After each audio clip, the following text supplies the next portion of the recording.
Bonjour, bienvenue pour cette petite vidéo de Science en sous-sol. Alors elle s'adresse aux élèves de 5e du collège. Elle va porter sur une partie du thème numéro 2, l'eau sur Terre et dans notre quotidien. Nous avions vu à un moment donné qu'il n'était pas possible de dissoudre une masse infinie de sel dans un volume donné d'eau. Aujourd'hui, je vais te proposer de refaire cette petite expérience et puis surtout vérifier par la suite que lorsque l'on dissout du sel dans l'eau, il ne disparaît pas vraiment, on peut le récupérer. Alors voici le matériel dont tu vas avoir besoin. Tu vas avoir besoin d'un petit peu de sel. On va utiliser 15 grammes de sel. Tu vas avoir besoin de 50 ml d'eau. Alors pour prélever l'eau, on va en parler tout de suite. Moi j'utilise une éprouvette graduée, mais toi tu vas pouvoir utiliser un verre doseur. Un verre, nous aurions été au collège, je t'aurais proposé d'utiliser un bécher, mais là je pense que chez toi tu n'en as pas.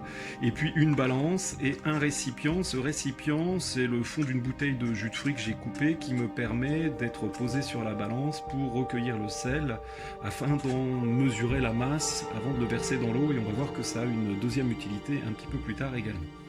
Donc commençons tout de suite par prélever le volume d'eau qui est de 50 ml. Alors pour prélever les 50 ml, moi je peux utiliser donc cet appareil qui est une éprouvette graduée que j'ai complétée. Il faut que je mette mon éprouvette bien verticale avec le dessous du ménisque au niveau du trait de graduation 50 ml. Toi tu vas pouvoir prélever 50 ml d'eau en utilisant cet ustensile que tu as dans ta cuisine qui s'appelle un verre doseur.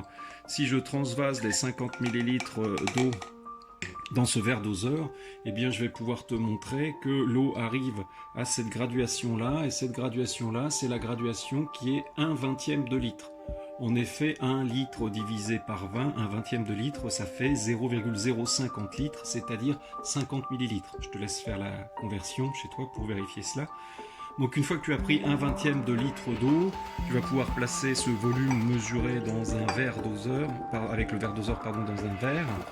Et c'est dans ces 50 ml d'eau, ici, que nous allons introduire le sel. Alors le sel, pour mesurer sa masse, on va utiliser donc une balance. La balance, je l'allume, je vérifie qu'elle m'indique bien 0 en unité gramme avant de l'utiliser. Je vais peut-être zoomer un petit peu dessus, voilà. Et puis je vais pouvoir disposer la bouteille, le fond de bouteille de jus de fruits dessus. Alors ici j'ai 8,60 grammes, c'est la masse du plastique formé par le fond de bouteille. Je vais tarer, en appuyant sur le bouton tare, la balance revient à 0 puisqu'elle retire évidemment ici la masse de ce morceau de plastique. Et donc tout ce que la balance va mesurer à partir de maintenant, ça va être la masse du sel que je vais ajouter dans cette petite barquette en plastique. Et je vais te demander d'en prélever avec autant de précision que faire se peut, 15 grammes, puisque ce sont les 15 grammes de sel que nous allons dissoudre dans les 50 ml d'eau. Si vous vous souvenez bien, vous aviez découvert, une bonne partie des élèves avaient découvert qu'on peut dissoudre environ jusqu'à 17 grammes de sel dans 50 ml d'eau. Qu'au-delà, le sel ne se dissout plus. On dit que la solution est saturée en sel, la solution formée quand on utilise le solvant eau et le soluté sel. Donc la solution formée, l'eau salée, est saturée lorsqu'on dépasse 17 grammes de sel dans les 50 ml d'eau. Donc là j'ai prélevé 15 grammes de sel, et ces 15 grammes de sel, je vais pouvoir donc les introduire dans les 50 ml d'eau. Et si tout se passe bien, lorsque je vais agiter, je vais voir que tout le sel se dissout, puisque nous sommes en dessous de la saturation de l'eau salée en sel. Alors ça fait une solution qui est blanchâtre pour l'instant, j'agite bien. Voilà. J'ai donc ici une solution d'eau salée qui est proche de la saturation.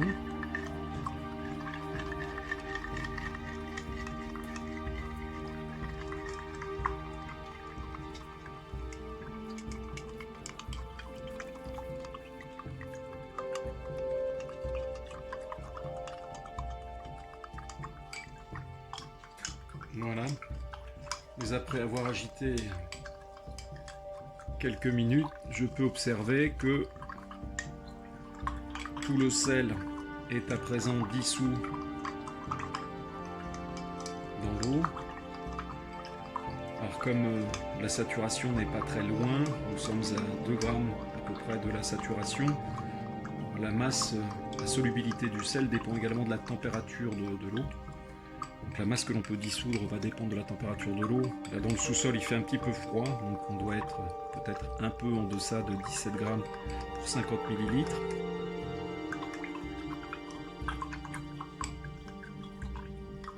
Voilà. Mais j'obtiens donc à la fin une solution homogène. Alors, il reste peut-être 1 ou 2 petits grains de sel dans le fond. Solution homogène.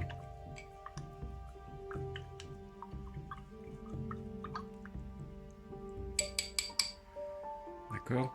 Et cette solution homogène, c'est elle que je vais te demander d'utiliser afin de former des cristaux de sel. Et tu vas voir que tu peux former de très beaux cristaux de sel à condition de provoquer l'évaporation de l'eau dans un endroit où l'eau salée va être stockée dans un endroit calme et ventilé. Et donc je vais te demander de reverser cette eau salée dans le fond de bouteille de jus de fruits qui t'a servi de dispositif pour prélever la masse de sel, et puis d'attendre plusieurs jours. Alors, laisser vraiment cette eau salée dans un endroit calme et puis observer au bout de plusieurs jours après l'évaporation de l'eau l'aspect de ce que nous pouvons observer dans ce récipient. Voilà, on se retrouve pour discuter de ce que l'on observe dans ce récipient plus tard. Bonne suite de journée et à bientôt.